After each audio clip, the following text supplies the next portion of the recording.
Right, we'll reconvene the meeting and I'll welcome Francis and Zoe from the Maturu Trust.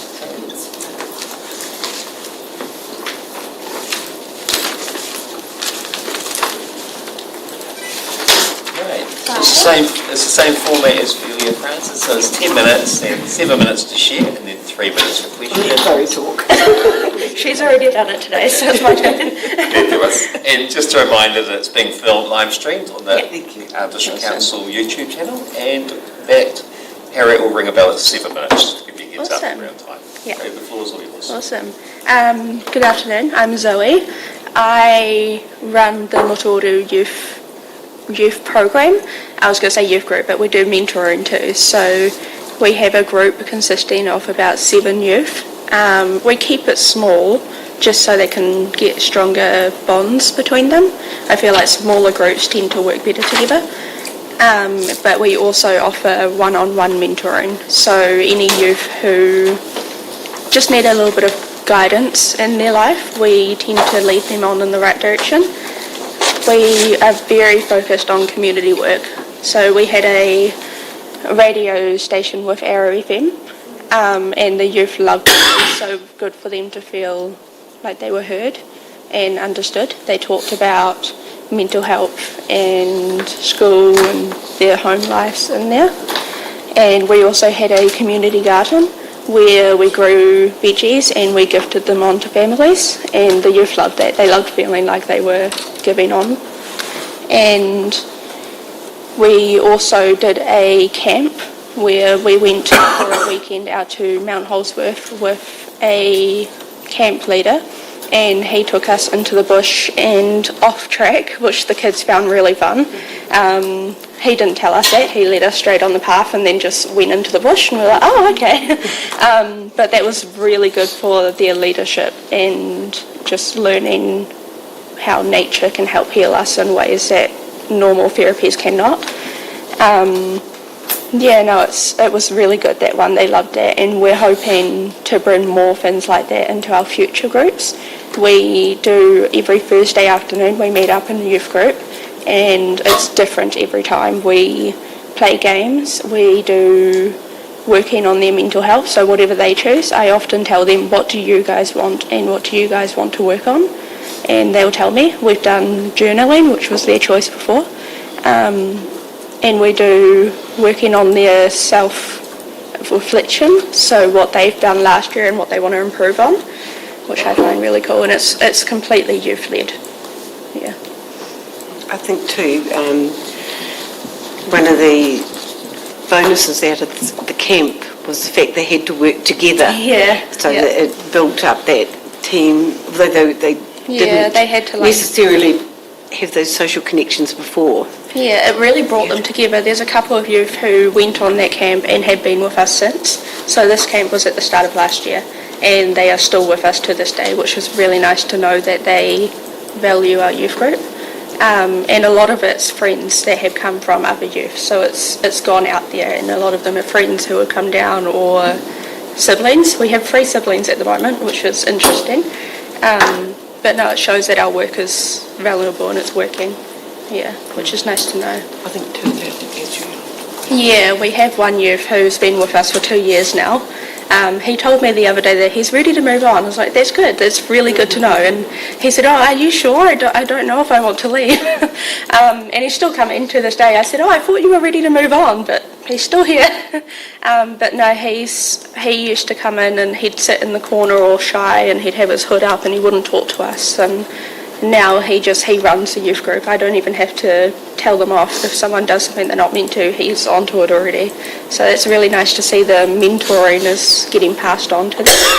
And it's nice to know that I'm guiding them in a way that they can guide the other youth into a good direction. Yeah.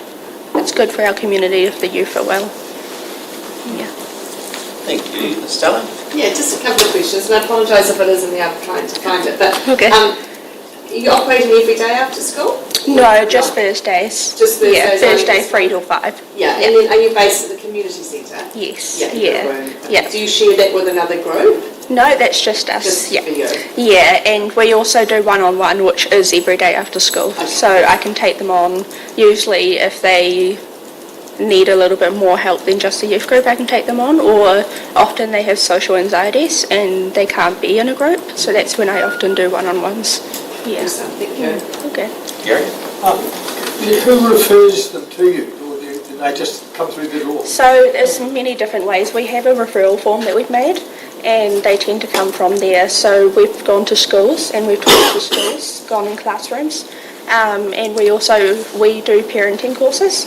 So a lot of it comes from the parents referring them. You've had them from open homes too, haven't you? Yeah, we've got some open homes around Tamariki, and we also get some from the mental health ward in the hospital. We get quite a lot of referrals. Yeah. Okay, Manama? Yeah. Thank you for your presentation. That's right. What are the numbers that you would see? So at the moment we have 7, but we typically don't normally have 7. We usually like to keep it to about 6. We tried bigger and it didn't work. We just found that they separated and they weren't bonding in the right way. So we usually like about 6. Yeah. And what age group? Age group, that's a hard one. We did have 2 groups. We had a group of about 10 to 14 and then 14 to 17. But at the moment we've got 11 to 14. And are all of these children or people neurodiverse? Some of them are, yes. Yeah. A lot of them have disabilities or social disorders, and some of them are even just the normal kids and they just need space away from home. Yeah. They just need a safe environment. Yeah. It's for anyone. Do you see more and more of the neurodiverse type children, or is it just my imagination? It's very mixed, but I do see a lot of neurodivergent kids, yeah. Thank you. That's right. Thank you. Any more questions? Right, thank you both for your presentation and for your time. Yeah. And for the stuff you do for our community. So what will happen now is we'll be in touch with you again within the next couple of weeks. So thank you very much. Thank you for letting us speak. Thank you. And now we have Aidan from Douglas Bullard Football Club. Thanks, Aidan. So, Aidan, you have 10 minutes. So it's 7 minutes to present and 3 minutes for questions as well. Possible to... Should I just talk? Yeah.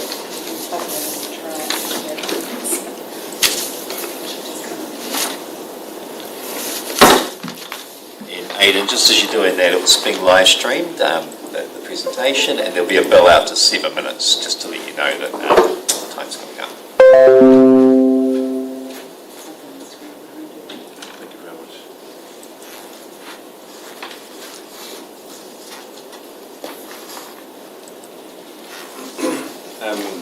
Kia ora koutou ko in McLean-ho. My name is Aidan McLean and I'm here on behalf of Douglas Hill Association Football Club.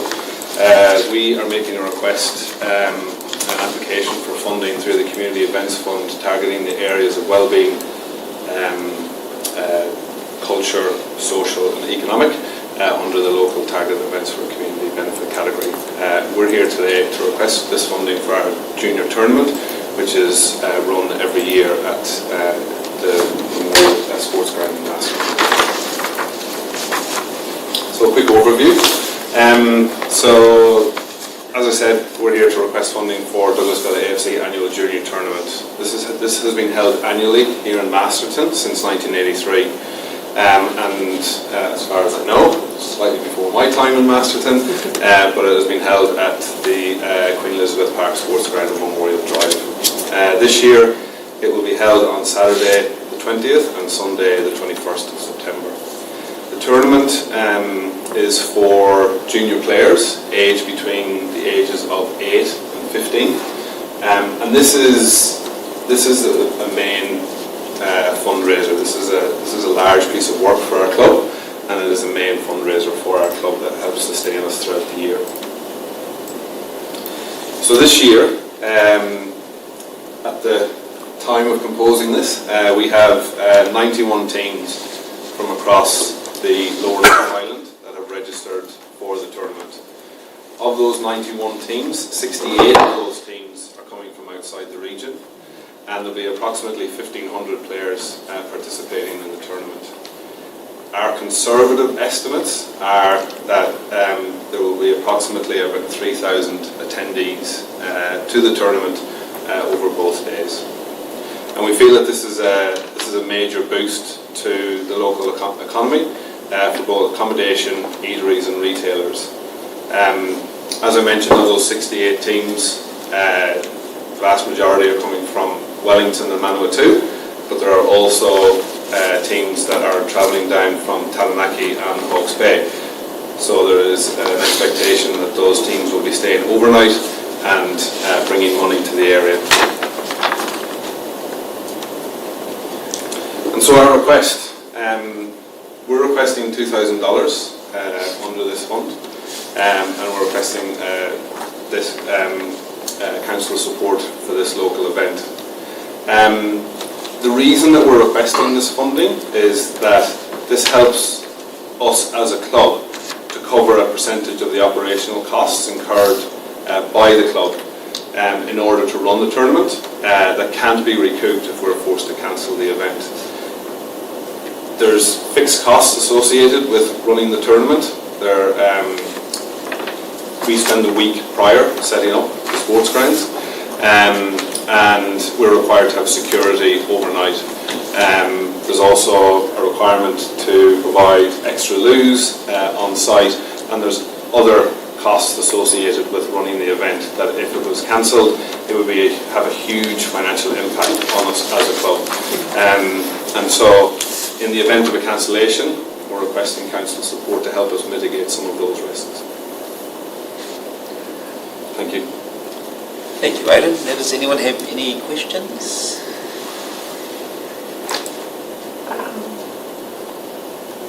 Thank you, Aidan, and thank you for the tournament. I know it's phenomenal, and I know it brings a huge amount of people into our town, and 68 teams coming in. It's just fantastic. So thank you. Thank you for the work you do. Thank you for your presentation. So we'll be in touch for the next couple of weeks with the outcome of our decision. Okay. Look forward to hearing from you. Thank you very much for your time. Thanks, Aidan. Thanks, Aidan. Now we have Ellen Harvey from Kids Needs Dad Charitable Trust New Zealand Incorporated.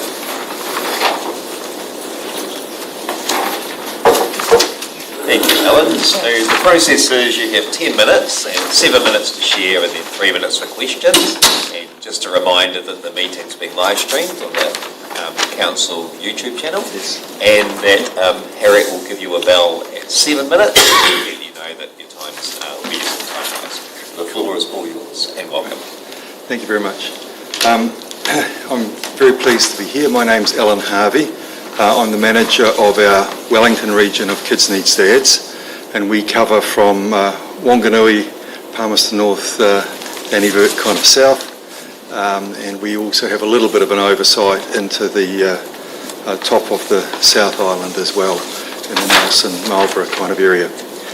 I'm based at Kapiti, but we've had a long involvement here in the Wairarapa as well.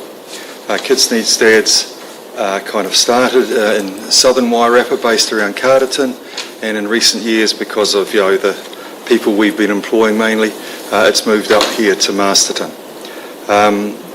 It's interesting that we have a good bunch of former employees that are here in the Masterton area as well, and they continue to provide us with good referrals, and we can refer people to them because one of them is a local social worker here working with the Runanga, Hayley, and we've got another one working in youth work, and we've got another young man who's finishing his degree in psychology and has a nursing background. But what we're doing here in the Wairarapa at the moment is largely based on volunteers, and we've got a team of about 5, and we support them largely from our base in Kapiti. There are some things which are unique to the Wairarapa, and we've got a bushwalking bunch of dads and kids, and they head off, and that's quite popular and happens kind of about every month to 6 weeks, particularly over the summer period. And we've also had a long-running Saturday morning coffee and kids. This normally uses the Wild Oats Cafe in Masterton, where dads and their kids come and spend some time together, and that's good. Another particular local thing that we've done is that we've got our Blokes book, which is a kind of men's health, or because lots of services for men are also good services for women and people as well. So we've done an insert into our Blokes book for rural areas as well. So we put a particularly rural focus on that.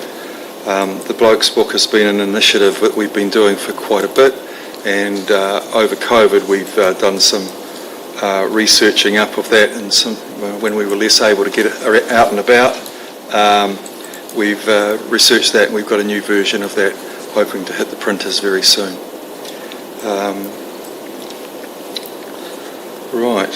We have two areas mainly of Kids Needs Dads. We have Kids Care, which is a supervised contact service, and we have Dads Care, which is support mainly of dads. We're an organisation that proudly says kids need dads, but that doesn't mean we don't think that kids need mums as well. We totally accept that, this isn't a competition, but we're here to focus on dads' needs. We do have grandparents that utilise our services, and we do have some mums that utilise our services as well. We don't turn people away.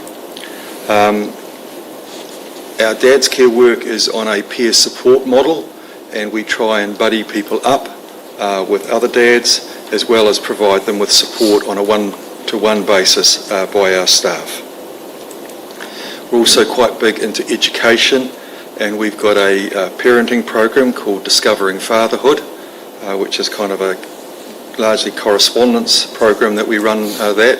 It can be done in person, but we normally do it correspondence. We've got an anger management program, and then of course our Blokes book has also got a wider sort of health focus and education role. We're here and asking for support for our salaries. Salaries is often a difficult one to get funded by other philanthropic organisations. Getting a new computer or things like that is a lot easier than getting $3,000 for salaries.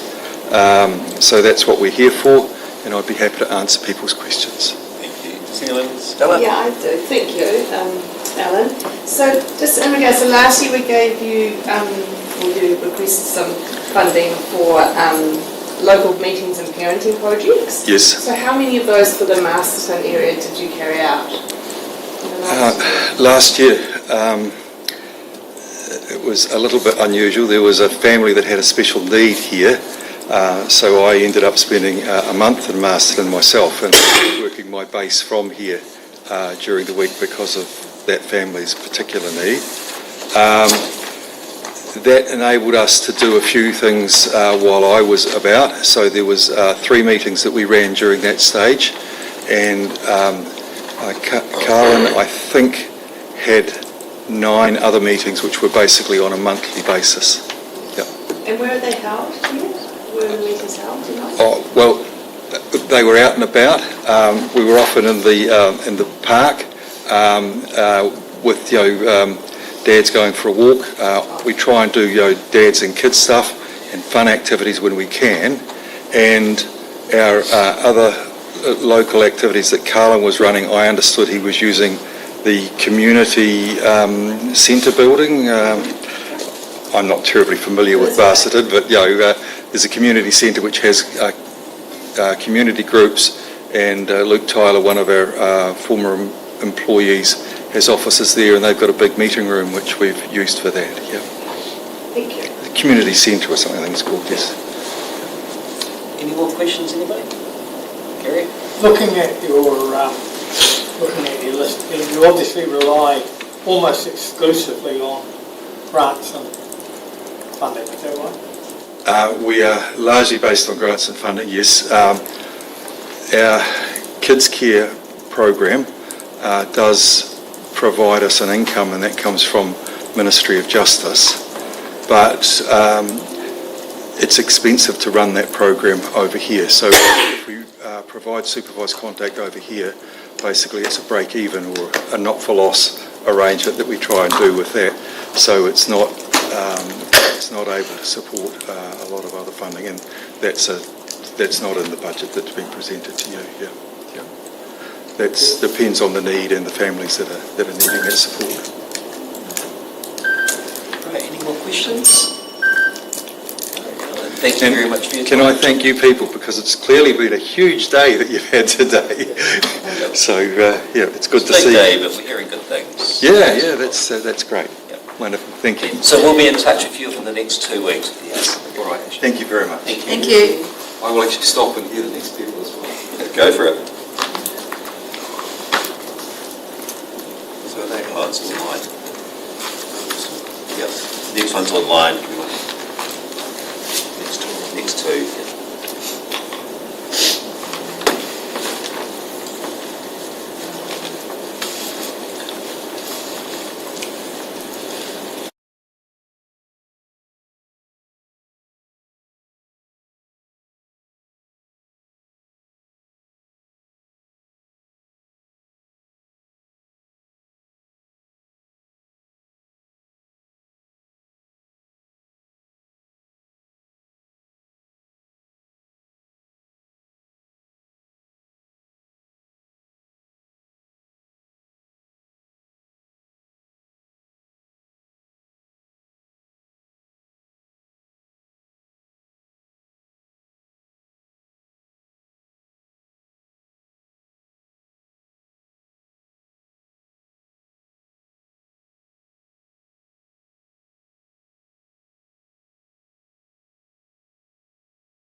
Couple more minutes for who's the Ardish come along as well.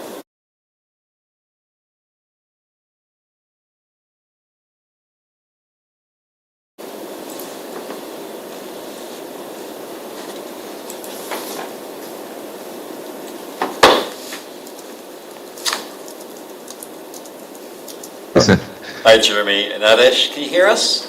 Hi, yeah, can you hear us? Yep, we can, thank you. So just to go through the process, first of all, welcome. 10-minute presentation, so that's 7 minutes to share what you have to share, and then 3 minutes for questions at the end. And just a reminder that this is being live streamed on the Masterton District Council YouTube channel, and that you should hear a bell after 7 minutes, just to give you a heads up around in regards to time. So, all yours, gentlemen, go for it. Okay, just share this.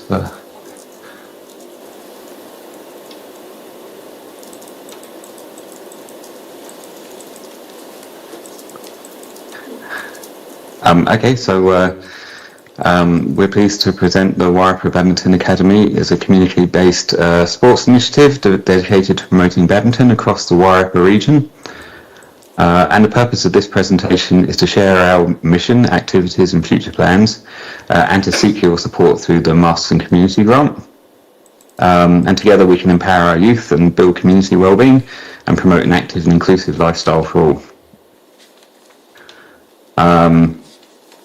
So the Wairarapa Badminton Academy is a community-based sports initiative dedicated to promoting badminton across the Wairarapa region, and we focus on youth development and encourage inclusive participation for all.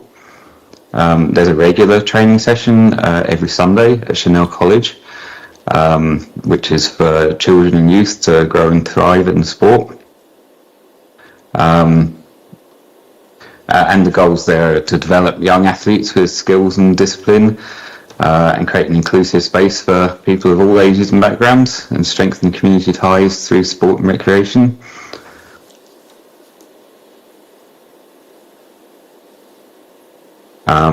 So some more information here about the training for children and teens. So again, this is structured training for children and teens aged 6 to 20. And it's accessible and affordable opportunities for all skill levels, and fostering a welcoming environment for social and competitive play of badminton. And we feel that youth engagement really matters, to get people into the sport, and then to encourage healthy playing and positive energy and emotion. The training that we do is, although it's badminton focused, it also teaches respect and teamwork, and general health improvements. And it's also a wide community of people who play badminton. Mondays and Fridays there's social badminton at Chanel College every week, and it's players at all levels. It's a fun environment. It's social and friendly, and it brings lots of people together, and encourages volunteering and local pride in the sport.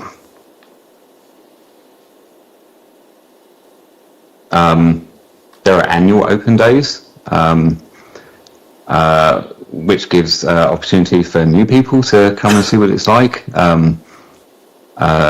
Mostly that's kids who are coming along, families as well, for trying badminton for free, meeting the coaches and the volunteers, and all the social group goes along to those open sessions to help out.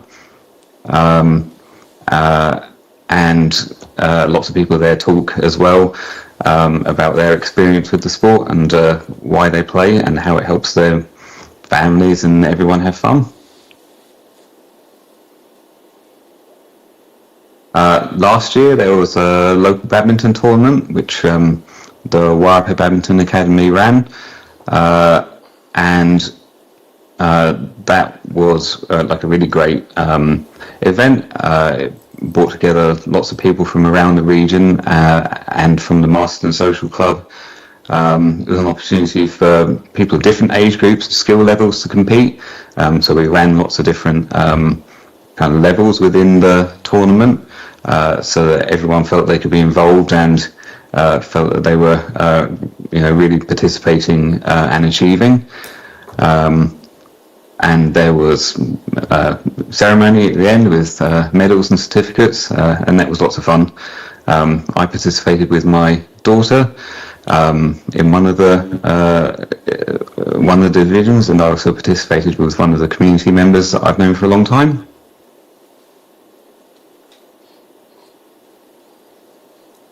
So the impact so far, the badminton programs in the Wairarapa and particularly in Masterton have reached over 300 individuals in the past year, children, families and social players. Badminton's popularity has been steadily increasing across the Wairarapa region year on year since 2021, which is around when I started playing in the sport, and there's a growing demand for badminton locally. The youth training and school engagement. So the Badminton Academy has trained 60 kids through the Sunday training sessions, and the Sunday training sessions are really great because they're just open for anyone to come and participate. Obviously there's collaboration with Chanel College,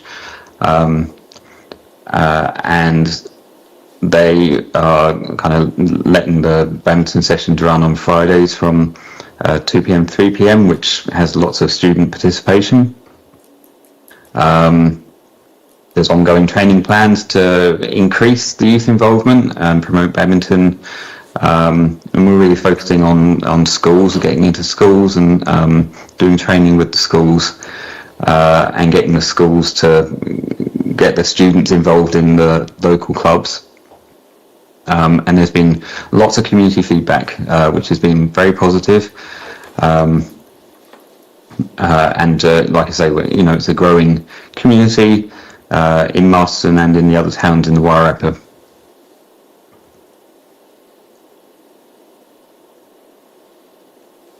So we're seeking funding to support the sport. There's lots of costs involved, rackets and shuttlecocks and nets, to make sure that there's quality gear. This is especially important for the youth training because they need to use good rackets. They need to use good shuttlecocks, like the shuttlecocks which are used in tournaments, so that they get the proper training. There's professional coaching so that people are learning in the right way, and that they're able to then take that and participate in wider events throughout the country. But really being able to be trained properly is important for making it fun and accessible as well.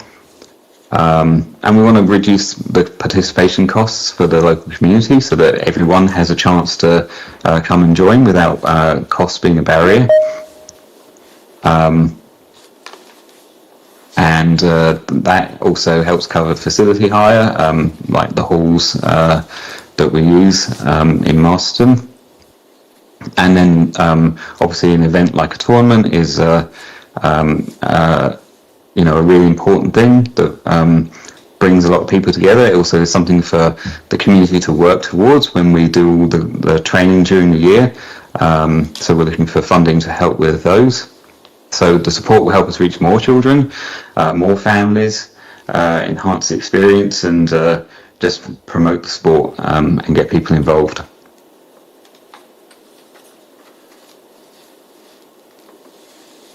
So that's the presentation. Do you have anything to add on this one? Thank you. Thanks, Jeremy. Does anyone have any questions? Gary? Thanks for the presentation.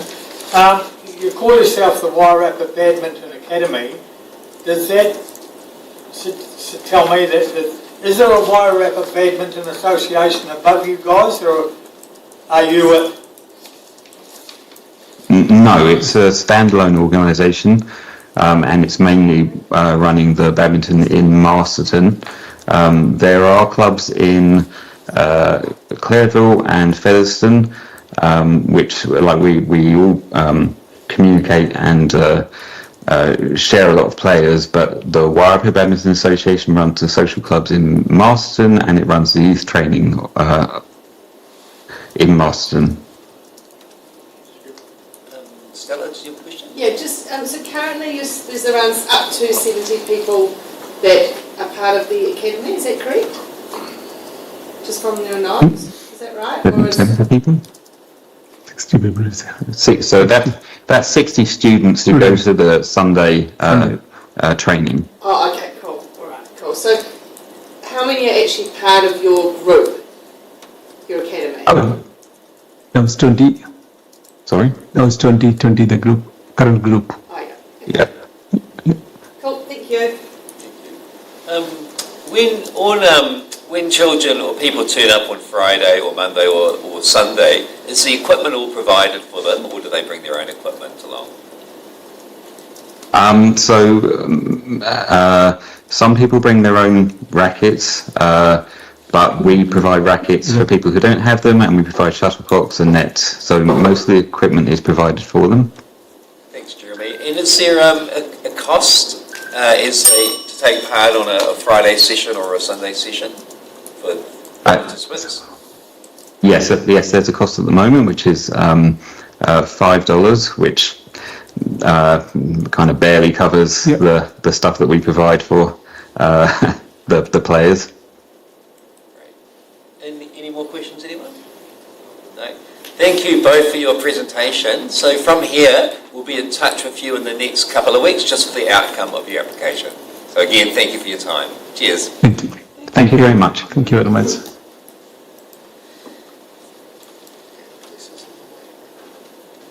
Great. That's Lisa here, isn't it? Yep.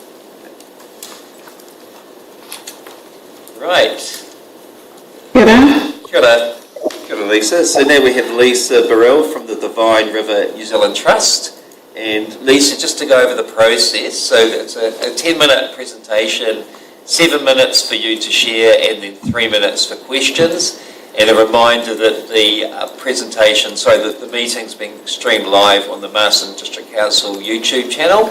And after 7 minutes, you should hear a bell just giving you an indication that 7 minutes has passed, and there's 3 more minutes to go. So the floor's all yours, Lisa. Thank you. Okay, thank you. So thank you for your time this afternoon. I have shared a presentation that I recorded with Deanna, and hopefully Harriet has it. So I've got some issues with my camera on my laptop. So I've recorded this, downloaded the file and shared it with you. So you can play this. I think it's a little under 5 minutes, which should fit in with the timeline. And then obviously I'm open to any questions or more information you might need. Thank you. Ready to go? Yep, we're ready to go.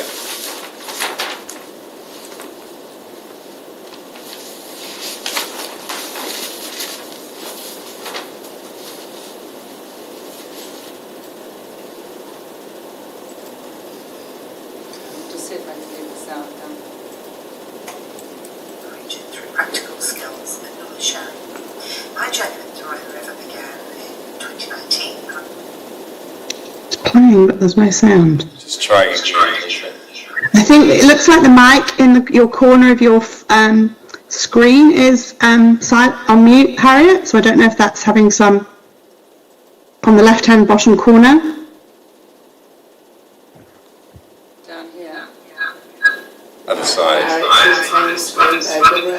On the left-hand bottom corner on the microphone, there's a line through it that sometimes means the mic is silenced.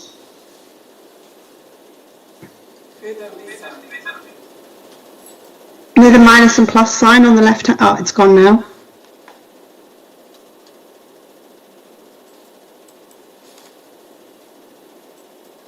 Next to your name on the bottom left hand corner, Harriet, there's a microphone. Yep. It's silenced, so that means you're not sharing your microphone.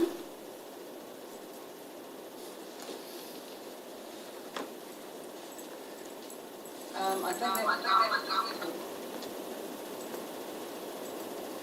that it has to do with the fact that we're operating through the room microphone. Ah, okay. So I'll try and push play again and see what happens.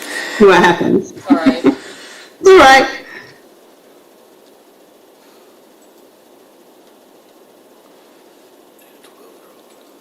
Do you feel comfortable just talking to it, Lisa? Yeah, and if you can play it, I can probably talk to it. If it doesn't, if the sound isn't there.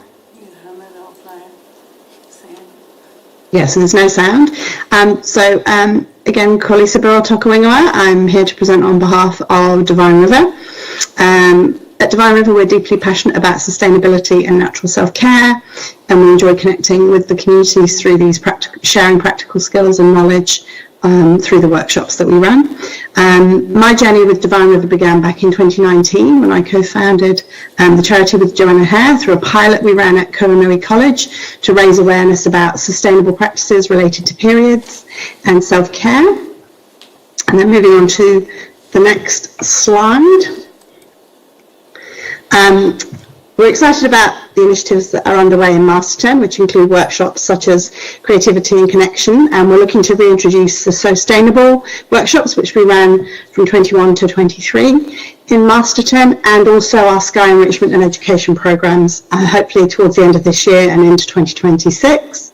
We are also collaborating with Wairarapa Women's Centre to develop community-driven initiatives, such as the Repair Cafe, and we have an event operating on Saturday.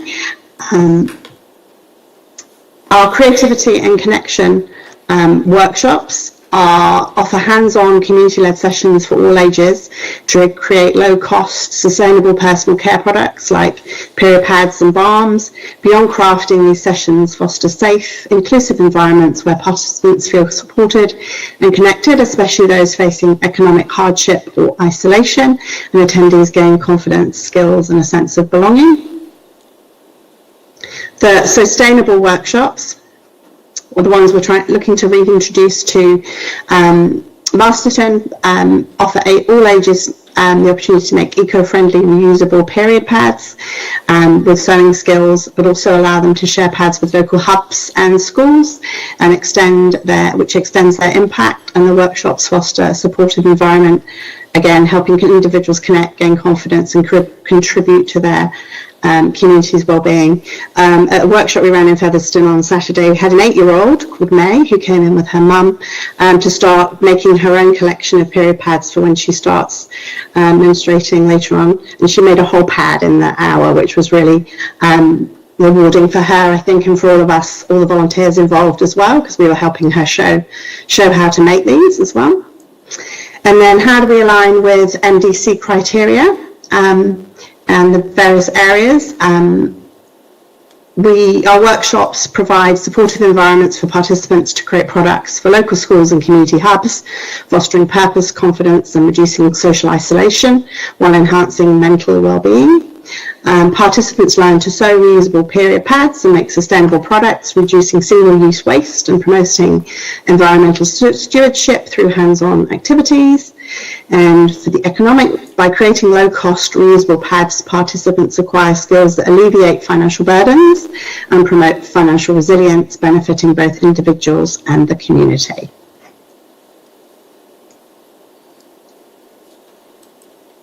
Over the past year, Divine River has forged strong partnerships with the community, collaborating with a diverse range of individuals from Tamariki to Kaimātua, and the Wairarapa Women's Centre praised this partnership for its shared vision of empowering women and caring for the environment. They noted projects underway, including the Repair Cafe Wairarapa, which began in 2025, and potential resource sharing initiatives as well around sewing machines and things like that. And since October 2024, Divine River has also conducted free creativity and connection workshops with Idea Services for individuals with intellectual and physical disabilities. These sessions allow participants to connect and create aromatherapy and personal care products, enhancing their social skills and sense of achievement. And Idea Services praise these workshops for being well structured and accessible, sharing how this collaboration supports their community. And so our vision, if funded, and the impact and outcomes we hope to achieve in Masterton and the wider Wairarapa region. This funding will support the delivery of 30 more creativity and connection and restarting the sustainable workshops in Masterton, targeting around 500 participants and extending our reach to, we hope, every person will show one person in their community or whānau how to make these things. And long term, we seek to establish a local volunteer network with rangatahi and adults co-leading sessions to enhance community ownership and resilience. And in a competitive funding environment, we believe we provide a low-cost, impactful solution that improves lives, reduces waste, and builds community capability. And your support, obviously, is crucial for fostering more connected and sustainable Masterton, which we can hope we can be part of that journey. Thank you for your time. Thank you, Lisa, and you nailed it without the just about doing it yourself as well. Sometimes you just have to wing it a little bit.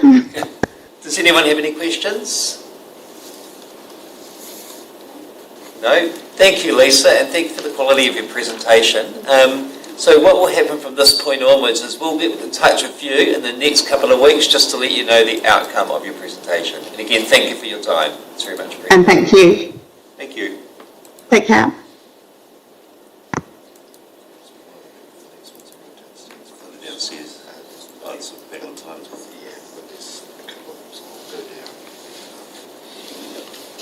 Thanks, Lauren.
Welcome.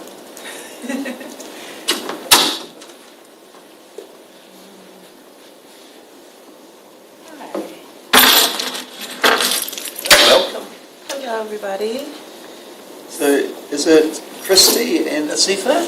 Oh, no. This is Abigail Rose. Asifa couldn't come today. She's in a job interview, so we're very proud. Okay, thank you. So, I'll give you so the way the process works, first of all, welcome. Thank you. It's a 10-minute presentation, so 7 minutes to share and then 3 minutes for questions. And after 7 minutes, you should hear a bell from Harriet over in the corner. And just a reminder that this is being live streamed on the Masterton District Council YouTube channel as well. Yes, thank you. And the floor is yours.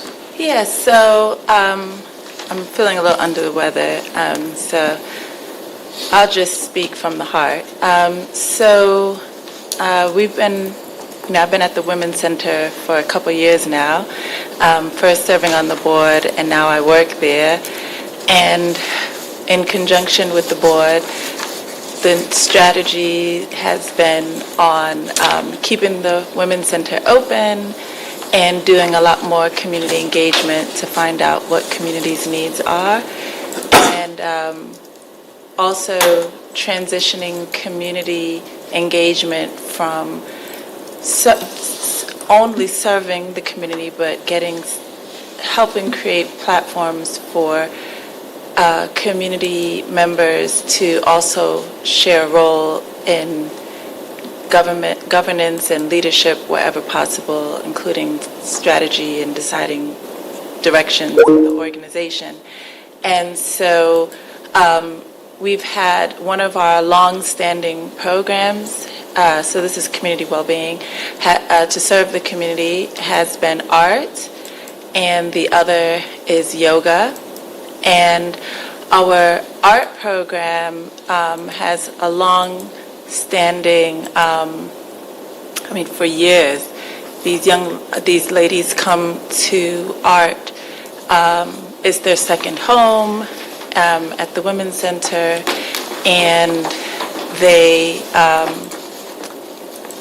feel safe there. So we've made sure to keep that program, the art program, active. It's run by a licensed therapist, and it used to be weekly, but we've pared it down to monthly, but with attention to self-directed programs so that clients can participate throughout the whole month on the finances that we're able to provide. So our art program, we have it now since we've been more active in the newspapers and things like that. People are, much more interested in joining. And so we have our booking page up and running now. And one of our longstanding members of the art program has subsequently wanted to, for a while now, create programs herself. Her name is Millie Ogue, and it's all live on our website. On our booking page, you can see that we have peer-led programs from some of our long-standing clients like Millie, and one of them is called Coffee Conversations, and the other another one is called Ladies Lunchtime or Ladies Luncheon. So helping to support people who feel safe at the Women's Center to also, feel at home in the space, co-create new programs, and how to nurture that leadership that people in our community have. And then we have our yoga program, and this lovely young lady attends yoga. I don't know if she feels comfortable saying any couple words if she wants to, but one of the things when we were working with MDC last year on the food safety course was that free fitness programs that are only for women, and trying to make that available to people that just have a space just for women. And so this is all abilities yoga program, and it's growing. We have many people attending, and it's a great way to meet people in the community, all walks of life. Would you like to say anything about yoga? Does it feel intimidating? She's done the yoga course. No? Yeah, I don't know. I'd like to say a couple words. my name is Rose, and I'm one of the people who attend yoga program. I don't really have much to say, but I would love the program to continue. It's one of those programs that helps us meet new people. We treat each other like family. We connect. We exercise. It helps us relax. It's really a good program, and we really enjoy it so much. We would love it to continue. Yes. Well, I just want to say we have really great yoga instructors, Marg and Emmy. And Emmy is always going off and running these all-day self-care yoga retreats. And so we have a little, separately than the grant we're applying for, we have a little bit of money from COGS for menopause, perimenopause, and we were working with Emmy and other different charities like Hokai Tahi, the Sauna Project, and we're trying to bring this experience of yoga and self-care to a wider population that might not.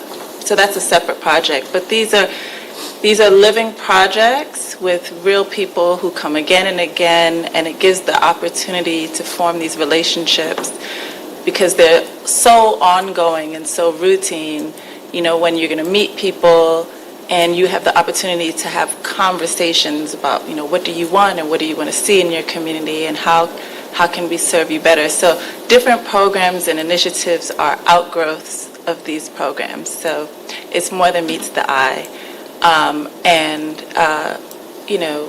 Creating bedrock programs that just don't go anywhere. People know them and they rely on them and they depend on them, have enabled us to really think creatively about what people want and need and how we can build on that.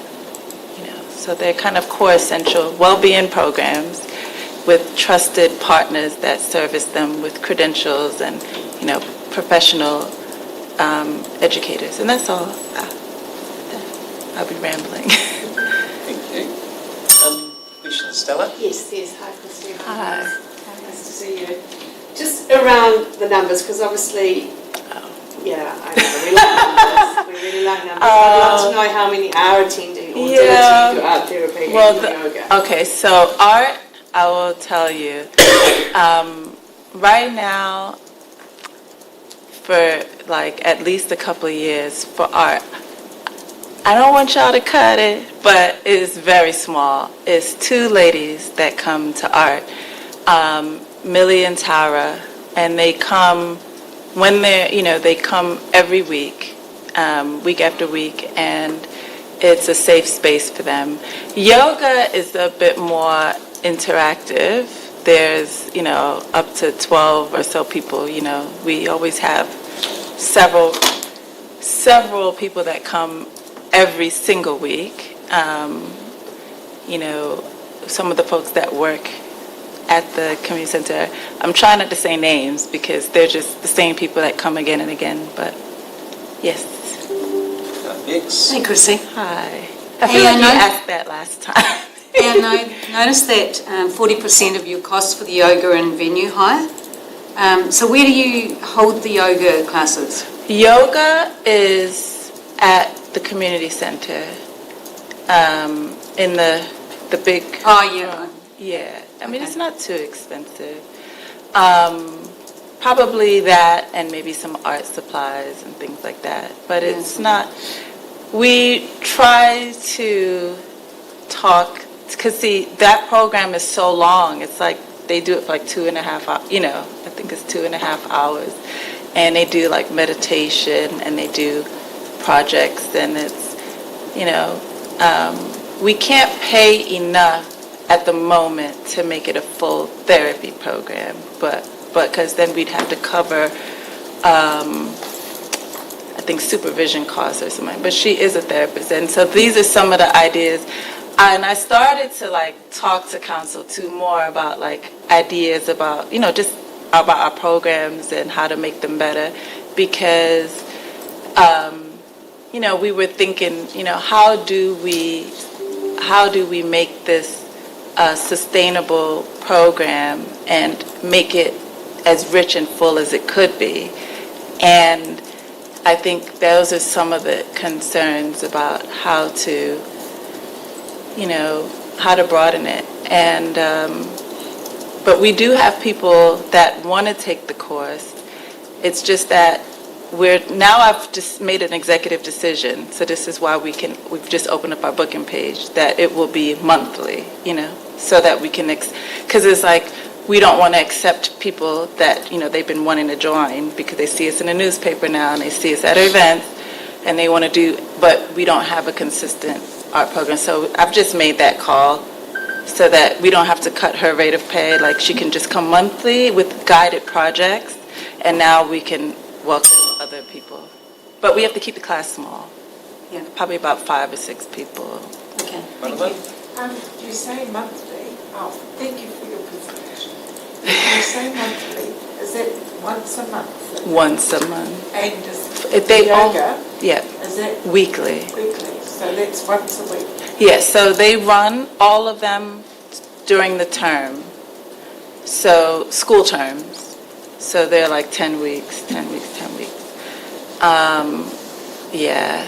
So the art one has been a bit tricky just because, we weren't, but now it's up on our website. So if you go to, the website's kind of tricky, but if you go to the bookings page, you can see the exact dates that the instructor will be there for the month, so that we fit it into the funding that we were allotted last year. And that way, people can join really clearly on those days, and the regulars that feel comfortable can do self-directed, so that's, yeah. So Wendy, I know she, we've worked out the routine for it now, because, she needed to make sure she understood what her days were, because she also does counseling at several of the schools like Hadlow and things like that, and so she's booked in the rest of the year for monthly, and that's the way. Yeah, that seems like more reasonable within the funding that. Yeah, thank you. Any more questions? Right. Thanks, Christy. Oh, thank you. So you're up again right now. I'm up again right now. So next is for Wairarapa Women's Centre, and it's the event for Whanaungatanga in Action, a year of community engagement and co-creation of the women of Wairarapa, featuring the 6 hui and events. Yeah, so one of the things we started with as a board was, what should the Women's Centre look like? What does the community need? And, we were trying to work with, how should I just say it? So there's just different gender diversity and things like that, and people feeling like, am I welcome at the Women's Centre? Is that a space for me? And it just started all these conversations, and so, what does the Women's Centre need to look like? And instead of making those, so you want to start at the top and you want to think about what everything should be and write policies. And we started with our safer space policy with a consultant, gender diversity. But the best way, I think, many people would agree, is just to ask people what it is that they want and need.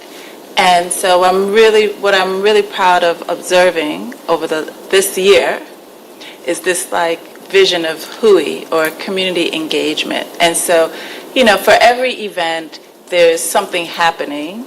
So we had the puppet show for International Women's Day, Earth Day, we were talking about repair cafes. So there's a tangible thing that people are getting, but there's always the community consultation bit, co-design element built in, and that's been so rich for thinking about new programs and policies. So for example, for another fund I'm applying for, the climate change, for the Repair Cafe, at our Earth Day hui, which Abigail Rose attended, we had the idea come forth of, making maybe a, what do you call it? Now my mind is going. Kind of a social enterprise idea came out of that, that profits from repairing things could go back into the Repair Cafe with partners at attending the event. So what's really been great is to see the transformation of people who've come into the Women's Center as a drop-in. They didn't really know who or what the Women's Center was about, but they've been attracted to the Women's Center because they're women in our community, they're new here, and seeing them participate in events after event, but being part of co-creation activities and co-design. And I was like, it's just seeing people transition into that. And so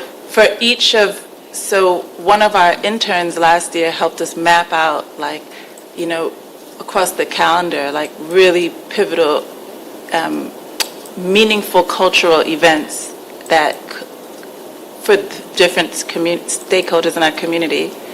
And for example, with Women's Day,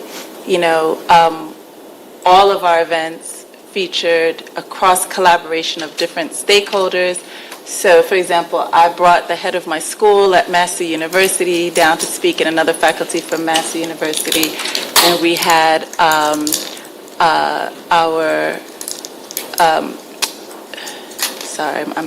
I'm on cold medication.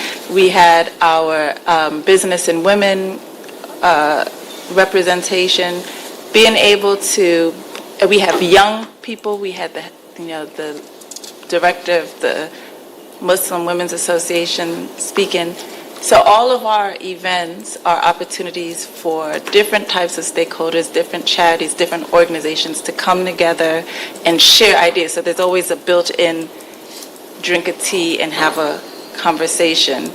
And so we're like, we can't just end that, because we started with that because it was like a need. It came out of a need to actually understand our community. And we still haven't done our gender diversity event that we know, but everything we do secretly has that collaborative leadership built in. And so just through that, they've been so successful. I was like, we can't end, they really, and I think, we've always had a big attendance in all of those activities.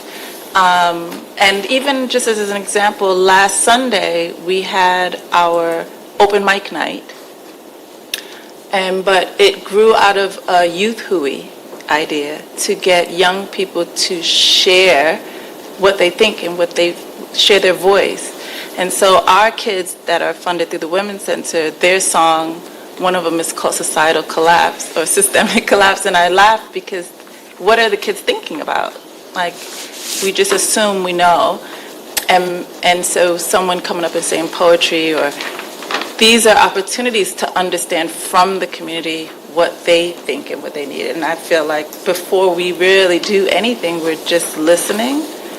And then the funding comes in because it's really nice to offer something like a yoga self-care day, but you're going to learn about your health. In that one initiative that we're planning with Hokai Tahi at their beautiful house, we have the GP who's from Zimbabwe. She says she can speak about that. She's an OBGYN, OBGYN. So all these different stakeholders coming together. You never know what you're going to get, but then there's something that we offer that excites people. That's all. And kids are always welcome. Sorry. Thanks, Kristen. And does anyone have any questions? Stella? Thank you. So just confirming, it's for the 6 community stakeholder events over the next year? Yeah, the numbers we could do maybe some smaller events, but, and have, but the idea is that we would have multiple events spread out throughout the year. And ideally they would, like for example, I'd love to do another International Women's Day. I'd love to do another Earth Day, just to follow up with how that's going.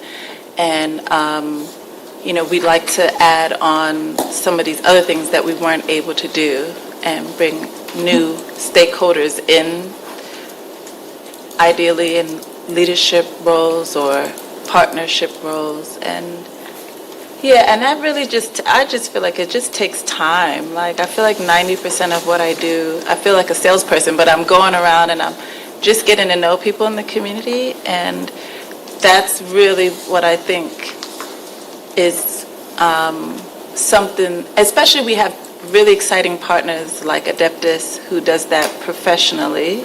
We've been really blessed to have an advisory that that's their professional skill. But so these, due to the unique characteristics of some of the board members and some of the advisory panels, is something I think we can pull off quite well with our leaders, community leaders who are so outspoken. Thank you both. Thank you for coming to present. I hope I made sense. And so for both presentations, we'll be in touch with you in the next couple of weeks to share the outcome of the application. So thank you. I'm going to promise y'all that art is growing. Y'all could quote me. It's on camera somewhere. I don't know. I promise. All right. Thank you. Thank you. Right, now we have Trudy and Darren from Reap Wairarapa sharing about the Kapahaka Festival. So welcome to you both. So the format is, so it's 10 minutes and it's 7 minutes to share and present, and then 3 minutes for questions. And that's flexible around those times. And just a reminder that the meeting's been live streamed on the District Council YouTube channel. Fabulous. And that Harriet will ring a bell with 7 minutes as well. So the floor is all yours. Okay, kia ora koutou, ko Trudy says toko ingoa. I work at Reap Wairarapa, and my role is schools liaison. And part of that role each year is to support the organisation of the Wairarapa Schools Kapahaka Festival. So each year the event gets bigger and bigger. Actually tomorrow each year we have a South Wairarapa and a Whakaoriori, and then on the off year we have a Wairarapa event. So this year is our South Wairarapa event is tomorrow down in Masterton, and our Whakaoriori schools one is on the 18th and 19th of September. This is the first time that the Whakaoriori event has been 2 days, which to us shows the actual increase of participation by our schools, and an increase of more than one group per school as well. So some of our schools have 2-3 groups, some have 4. So which is great. This year for the event, we are holding it at Chanel College in their gym, which we have had it at Wairarapa College for the last 2 years, which is a nice big hall, but they would like a break because it is a very, very disruptive 2 days in terms of lots of students being on site. So Chanel College have put their hand up to host this year in their gym. But as we all know what school gyms look like, they are flat floors with no stage, and we feel that our children deserve a stage to stand on, and a bit more of a professional look to be able to perform on in reflection to all of the sort of practice that goes into the event, into the 2 days. Some of the differences, we're always looking to grow the festival. I attended the regional Kapahaka competitive event in Palmerston North a few weeks ago to support some of our local students from the Kura and from Tararua College, because we support schools up the line as well. And we've brought a couple of those little things back. One of them is to, in an attempt to grow some leadership, we're going to be inviting each school's kai tataki, their lead boy and their lead girl, to come and present their group. Usually we would ask the schools to provide a sort of a bio, but this year we're giving that opportunity to our young people so they can feel proud of performing. We're inviting the cultural prefects from all of the colleges to come and be our kaiawhina on the day, to help guide school groups around the venue and look after them. And we're also working alongside teachers from our kahui ako to try and sort of grow capacity in the organisation of the festival as well.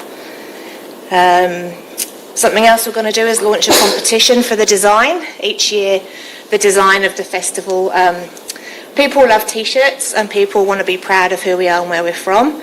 And we feel that by giving that opportunity to our young people, we can sort of create a really good design that we can use from this year and other years, and maybe even start creating a little bit of a, I don't know, an entrepreneurial business or something of selling t-shirts, so that people, when they visit other areas, can have Wairarapa on their t-shirts as well.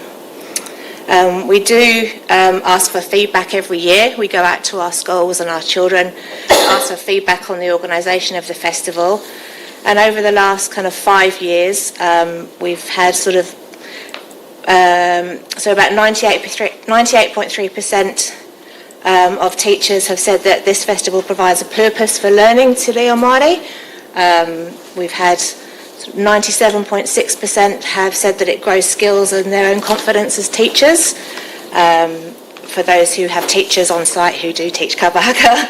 And 98.9% builds confidence students in their sense of belonging and who they are and where they're from. A lot of the schools now we're seeing competing, kind of not competing, but yes, competing, but also using the skills they've learnt outside of school, so cultural festivals we've got coming up, end of year assemblies, lots more matariki festivals as well. So it's all part of a really cool movement to sort of the increase of Te Reo Māori in our community. So that's really me. Would you like to say anything, boss? Kia katoa ko te anku toku ingoa. Hei kai whakahaere ahau ki Ri Wairarapa, so yeah, I'm Darren Kerr, I'm the manager at Ri Wairarapa. I'm actually just here to support Trudy because I know this can be quite an intimidating place to come and to be able to talk to people. Gary, yeah, so just to support Trudy, but I take my Ri Wairarapa hat off and I'll speak as being a principal of Whareama School for the last 12 years before I arrived at Ri Wairarapa, and the opportunity that this Kapa Haka Festival gave my kids, especially in the small rural community where we never got the opportunity to go out and perform and to do things in a large group, or an opportunity to present with our small rupu of Kapa Haka kids. This provides that space for those kids to be amongst others, to perform, to see where the level is actually at too within some of our schools within Whakaoriori. And it's also seen the growth of a lot of our kids through school, through to college, and then a lot of them are performing at things like Masterton and events across New Zealand. So we're passionate about the Kapa Haka festivals, not only the Whakaoriori but our south one as well. And we want it to be in North, and we want it to be sustainable. We want this to be continued, and we'd love some support with that. Thank you. Just some other numbers. We've got 21 schools registered to perform over the 2 days and 31 performances. So I can leave the program here with you today, and I can leave some invitations as well for you to come along. Thanks, Darren. Thanks. Fabulous. It's a great celebration. Just a question though, you said that you were doing some South Wairarapa stuff. Do you get support from the other two councils for this? The South Wairarapa Creative Communities have covered the cost of the venue for tomorrow. Yeah. Oh yeah. The Creative Communities Funds. And anything come from Carterton? No. There's an opportunity. I know. That's great. Thank you. What about?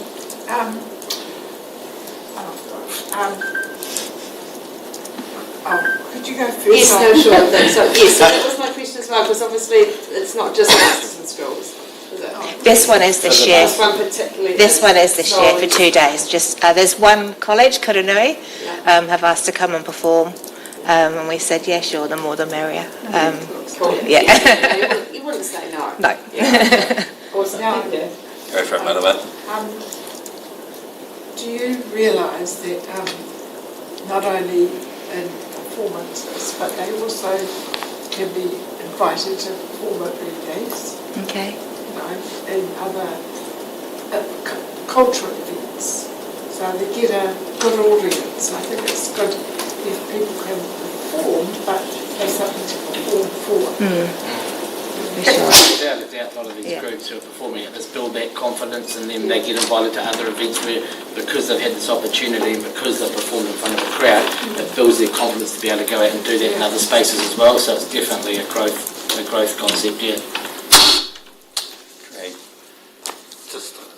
So there was nowhere else we could hire a stage except on Cardigan District Council? Well, we can go to Palmerston, but it's probably twice the price. Yeah. Just that. It would be nice. It would be nice if they could have sponsored that for you as well. Lakeview has a great stage now. Lakeview has a great stage. Yeah, it's hard with capacity, eh? Yeah.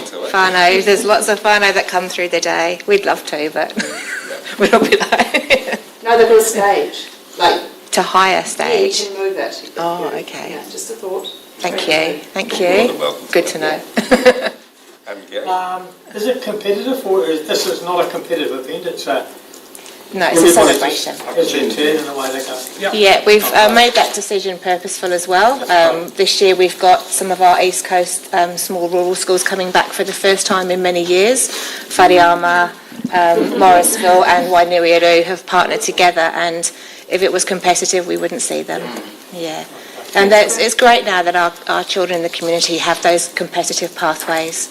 Yeah, so... Do you have another question, Stella? No. Well, thank you, Darren and Trudy, for coming along to present. So the process from now is that we'll get in touch with you in the next couple of weeks just to let you know the outcome of the application. So Cool, thank you both thank for your you. time and thanks for what you do. Thank you for the opportunity. Could you give this to Mr. Putunguru for me? I'll give you these ones here. Pass them down. Thank you. Thank you.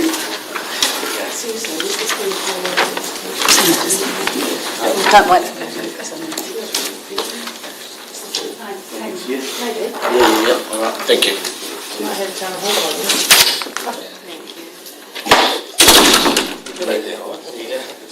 Cheers, thank you. Thanks, guys. Thanks, Thank you.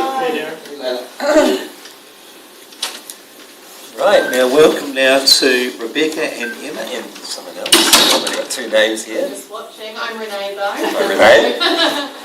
So, and you're presenting for the Mokai Tahi Charitable Trust. So I'll just share the process with you. So it's a 10-minute presentation and it's 7 minutes to share and then 3 minutes for questions, but that's a little bit flexible as well.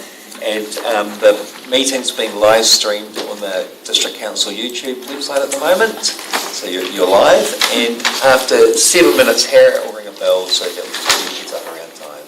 But from now, the floor is yours. Well, kia ora koutou, ko Rebecca Vigans tōku ingoa, ko au te kaiwhakahaere o ōku kaitahi. With me today I have Emma Steers, who is our grants administrator, and also Renee Renata, who is our incoming service manager. So I'm technically only here for the next week and a half. Yeah, so Renee's been following me around and I've been trying to impart as much of my knowledge as possible and making sure it's not in my head and actually on paper. But thank you so much for having us here today. I know it's been a very long day for you all and just about their second to last presentation, so yeah, just really acknowledge you and thank you for listening to us. So that's a little bit about us. Emma's going to go through a bit about the service and then I'll talk a bit specifically around what we're looking for this funding towards and then we'll take any questions. Great, thanks Rebecca. Yes, thank you so much for having us. I can't imagine what a long day it must have been, and it's so near to dinner time. I left our toddler chaos at home, so thank you. As Rebecca said, I'll just give you a brief overview of our service, what we offer, what need we're trying to fill, and Rebecca will talk more specifically to the grant itself. So we, Hokai Tahi, we're an independent charity, and what we provide is free support services and counselling to women and their families who are facing adverse circumstances around a pregnancy or birth. So that's from the time of conception right up until 1 year of age. So we're accessible, clinically based and community focused. clients, the women and their families, come to us by referral, or they can contact us directly. The referrals may come from the primary healthcare network, doctors and nurses. So last year, about a quarter of our referrals came via that stream. They can come from community or social workers like midwives, Vaiora, Plunkett. So we've got 12% of our referrals that way. And occasionally family can refer a family member to us as well. Then in terms of the self-referrals, which is basically women calling us up, almost 60% of our clients contact us directly that way. We've got a strong social media presence and a very clear and I think very welcoming website. So I mentioned these adverse circumstances. There are a number of different reasons why a woman might be referred to us or might reach out to us. Primarily, these reasons are emotional support for a woman who's struggling with a pregnancy. And that might be a struggle because the pregnancy itself is very physically difficult. It could be an emotional struggle if there's poor prognosis for baby, or just simply the combination of being pregnant while having other life stresses. Another reason is support following baby loss, so almost a third of our referrals are for that reason. Practical pregnancy support, postnatal, post-birth support, and also post-germination support. So you might have seen in our application some of these sort of key statistics around this area, that of the 60,000 or so births in New Zealand, 15,000 new parents, mums or dads, struggle with associated anxiety and depression. 1 in 3 mothers considers that their birth was psychologically traumatic, which equates to about 50 women every day in New Zealand. That's a lot of women. Suicide, tragically, still the leading cause of maternal death. Up to 1 in 4 pregnancies result in miscarriage or baby loss. And 74% of parents in the most recent survey on this, which was 2 years ago, who had suffered baby loss, said they weren't satisfied with the level of care and support they received around that time. So all this to say, there is this clear and felt need for more support, both practical and emotional, surrounding this really key time of pregnancy and birth. It can be a very beautiful time, but also stressful, isolating, even traumatic. So that is why a woman or her family might reach out to us or be referred to us. And then in terms of what happens next, each client is assigned to a specific support coordinator and they undergo a needs assessment.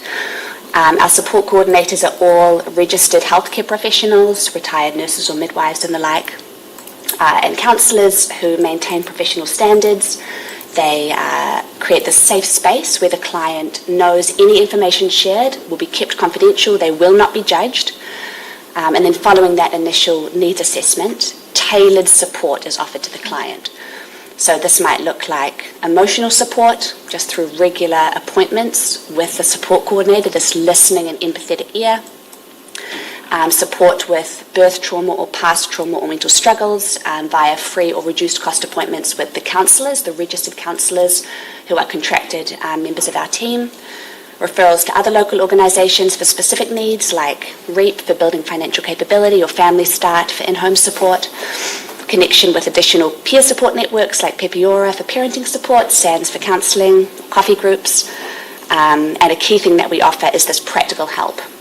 We've got I like to think of it as a vast network of community members donating their time, making meals, donating baby clothes, equipment, firewood, and we do have a limited number of food vouchers and petrol vouchers as well to fill temporary needs while longer term solutions are found.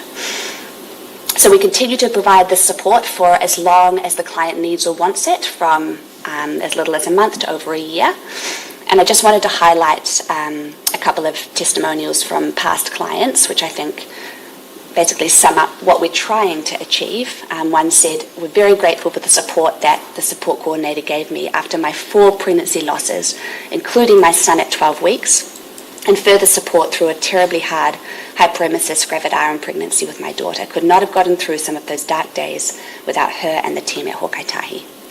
And another said, "Hawkeye Tahi helped me. I was frightened, single and depressed.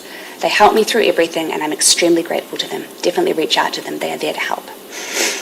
So just to conclude my little bit, we indicated in our application that our service contributes to this area of social well-being, and we see that as being in both a shorter term and a longer term way. So short term, the outcome is that these vulnerable women have this safe and private space where they can unpack the issues surrounding their particular situation. And then longer term, of course, we hope that by supporting them in this particular time of difficulty and even crisis, that they'll be able to better flourish and contribute and maybe even give back in that same way to their communities once the crisis has passed. So our goal is that our clients feel empowered and hopeful and supported.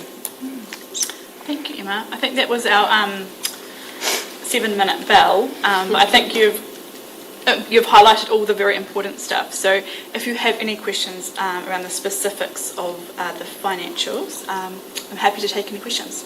Cool. Anyone have any questions? Bex? Yeah, I do, and I might have missed it, but do you own the building that you're in? No, we don't. So we rent it. We do have a very nice landlord who looks after us, but we do pay a probably low market rate for our building. Yeah. Okay, that explains it. And also your insurance costs are through the roof. Why is that? Part of it is professional indemnity, so for our team, yeah, and then the other part of it is building insurance. Yeah, they're high, aren't they? I think our insurance has probably gone up 40% over the last couple of years. It's quite painful. Have you shopped around? Just out of interest? It's a good idea. It's a good idea. We haven't the last couple of years, but it might be worth it. Yeah. Any more questions? Right, thank you Rebecca and Emma for your presentation and the detail on the presentation as well. So what will happen from now is within the next couple of weeks we'll contact you just in regards to the outcome of your application. So again, thank you for your time. Thank you for your presentation. Thank you. We do appreciate that. Thanks. Thank you.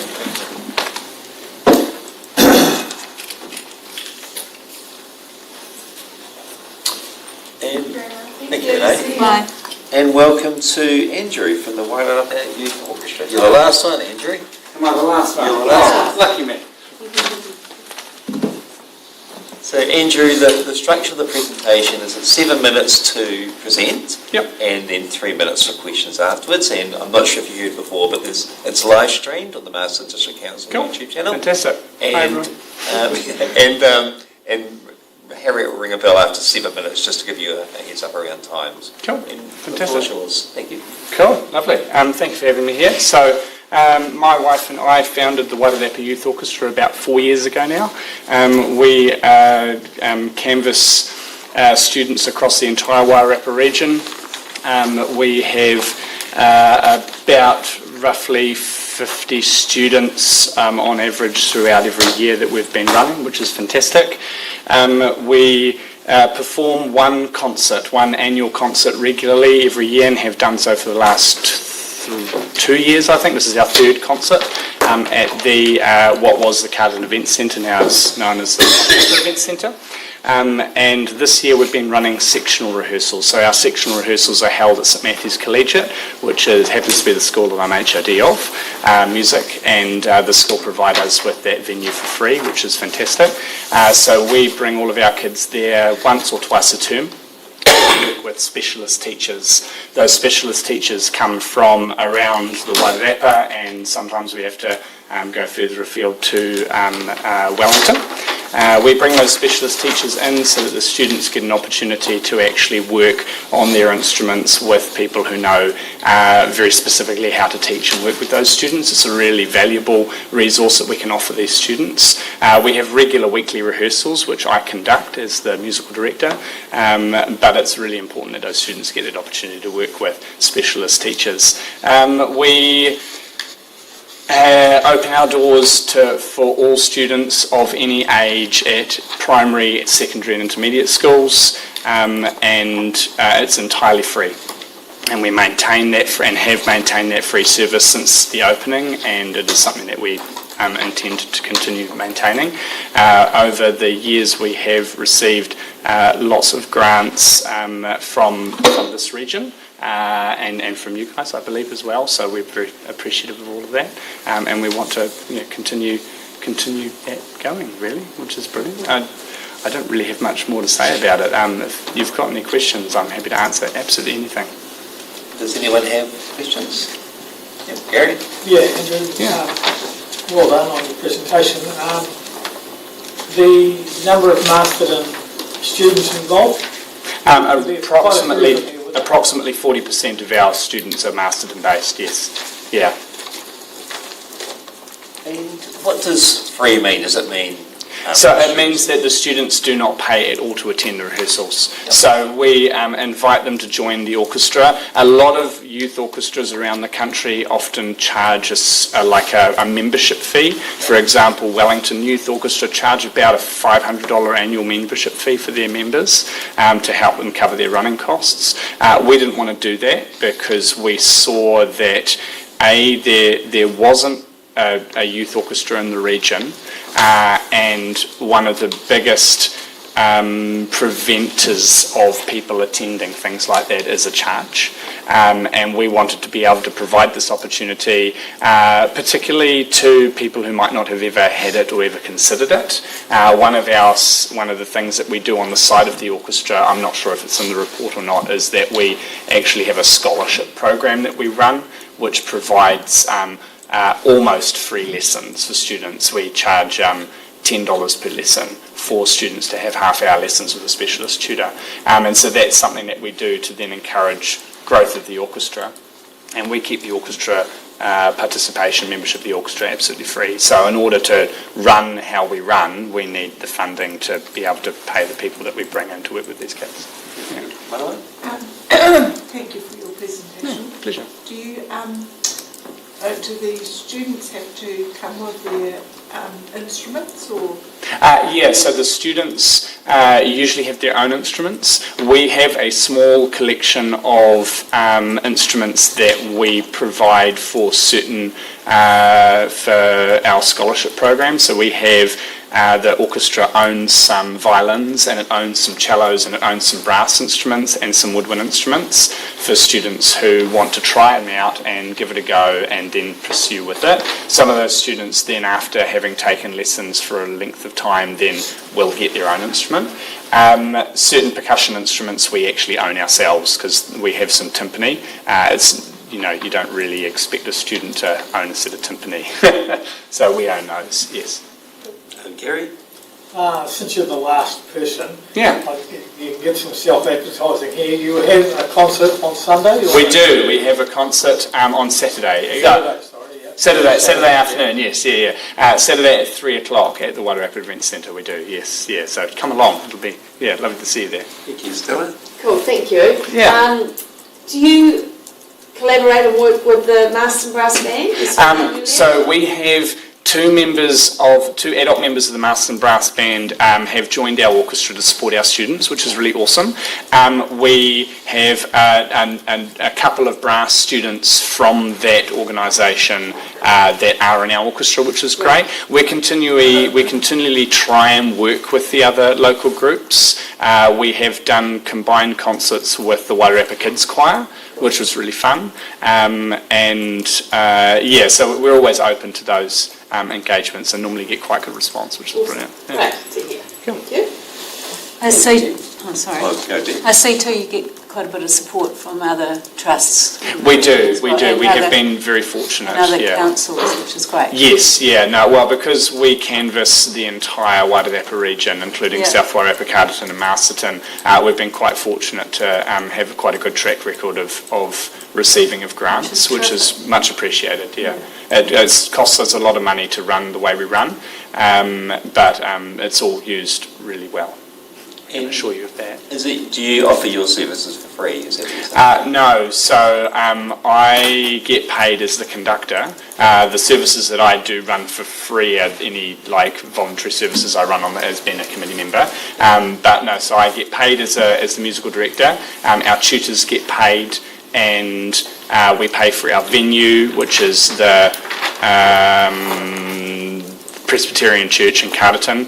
St David's Presbyterian Church in Carterton, but they charge us a relatively minimal rate, which is lovely because they're very supportive of the community.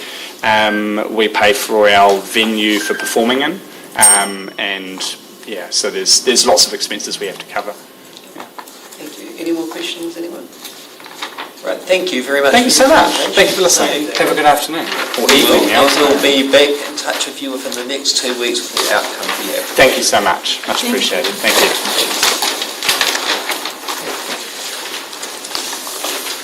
Right, so we will now join the meeting and we'll reconvene tomorrow at 10 o'clock and to make our decisions on the applications before us and to consider the recommendations of the Climate Advisory Group in relation to the Climate Action Funds.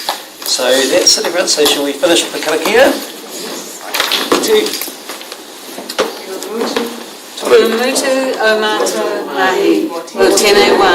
Manakitia mai mātou katoa, o mātou roa, o mātou whānau, e o ki te aorangi.